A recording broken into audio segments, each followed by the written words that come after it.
दोस्तों, आप लोग का हमारे चैनल में स्वागत है। आइए हम लोग पढ़ने वाले हैं Faraday law of electromagnetic induction, जिसको बोलते हैं फैराडे का विद्युत चुंबकीय प्रेरण का नियम। देखिए, फैराडे ने दो नियम दिए थे, हम लोग देखने वाले हैं पहला नियम और दूसरा नियम क्या कहता है। बात करेंगे पहले नियम की। देखिए, फर्स्ट लॉ में बोलता है when a conductor links with a changing magnetic flux there is a voltage induced in it. कहने का मतलब है कि बोल रहा है कि जब एक कंडक्टर लिंक्स होता है किसके साथ, चेंजिंग मैग्नेटिक फ्लक्स के साथ।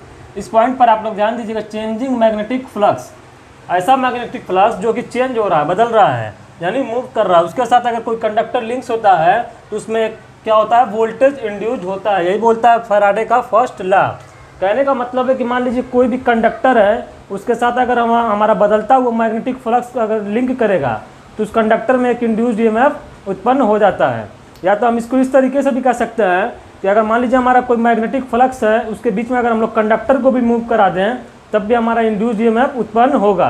कहने का मतलब है कि फैराडे का फर्स्ट लॉ यही कहता है कि या तो हम लोग कंडक्टर को मैग्नेटिक फ्लक्स के बीच में गति कराएं, या तो हम लोग कंडक्टर को स्थिर रखकर मैग्नेटिक फ्लक्स को गति कराएं कंडक्टर के बीच में। तो दोनों तरीके से हमारा इंड्यूस्ड ईएमएफ उत्पन्न होता है। यही कहता है फैराडे का पहला नियम। अब देखते हैं कि फैराडे का दूसरा नियम क्या कहता है। बोलता है कि magnitude of induced EMF in a conductor is directly proportional to the rate of change of flux linkage with respect to time।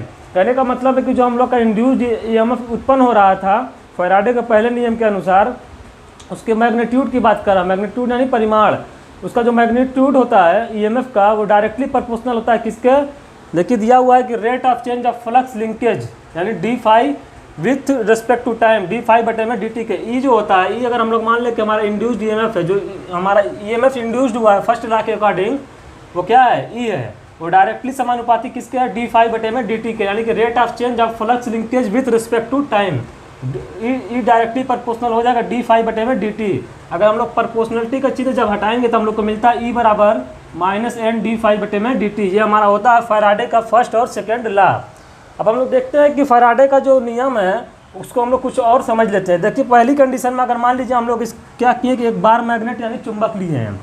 चुंबक के बारे में हम लोग जानते हैं कि चुंबक से जो होता है नॉर्थ से निकल कर साउथ पर चुंबकीय बल रेखाएं चलती हैं। तो यहाँ से नॉर्थ से साउथ पर जो चुंबकीय बल रेखाएं जा रही हैं, ये क्या हमारा मैग्नेटिक लाइन्स ऑफ फोर्स यानी चुंबकीय बल रेखाएँ हैं।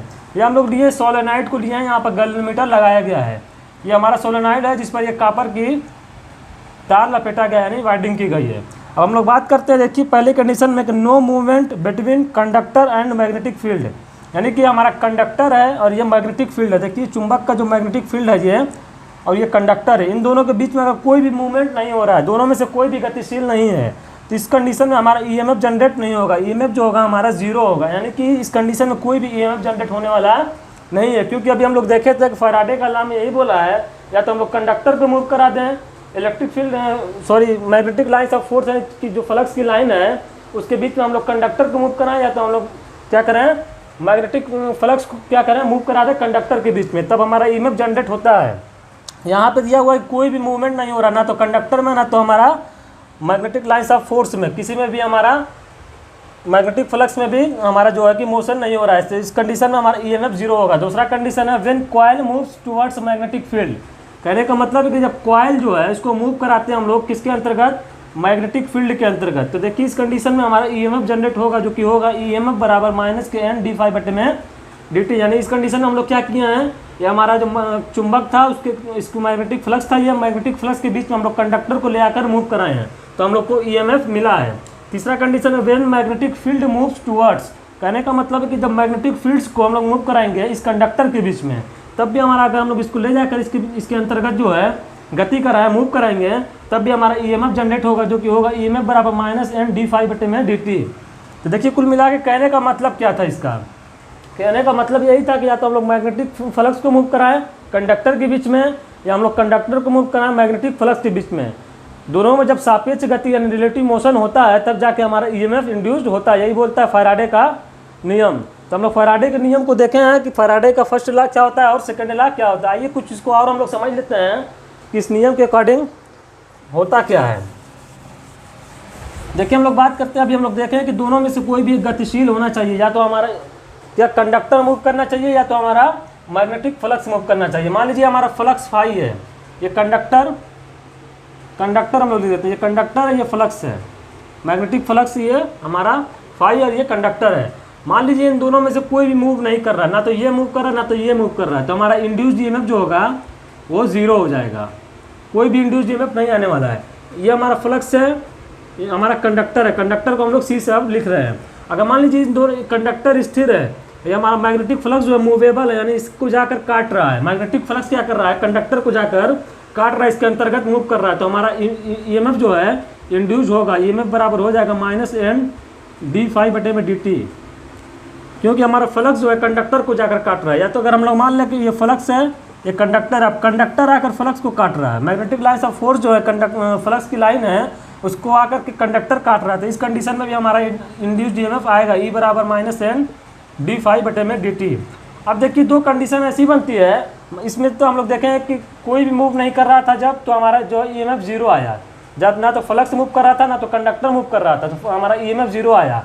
फ्लक्स मूव कर रहा है कंडक्टर के अंतर्गत, ईएमएफ मिल गया, कंडक्टर मूव कर रहा है फ्लक्स के अंतर्गत, हमको ईएमएफ मिल गया। अब हम लोग बात करने वाले कि जब दोनों मूव करते हैं तो क्या होता है, देखिए उसकी दो कंडीशन होती है। मान लीजिए हमारा फ्लक्स फाई है, ये हमारा कंडक्टर सी है, फ्लक्स भी जो है कि मूव कर रहा है, कंडक्टर भी हमारा मूव कर रहा है, ये दोनों क्या है, गति कर रहे हैं।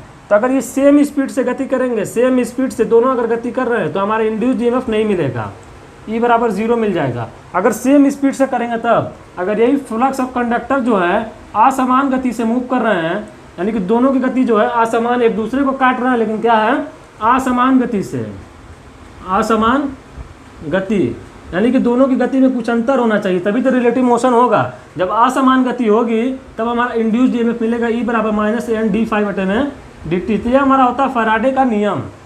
हम लोग फैराडे के नियम को भली भांति इस वीडियो में समझ चुके हैं कि फैराडे का नियम होता क्या है। तो दोस्तों फिर हम लोग मिलेंगे नेक्स्ट वीडियो में, तब तक के लिए धन्यवाद।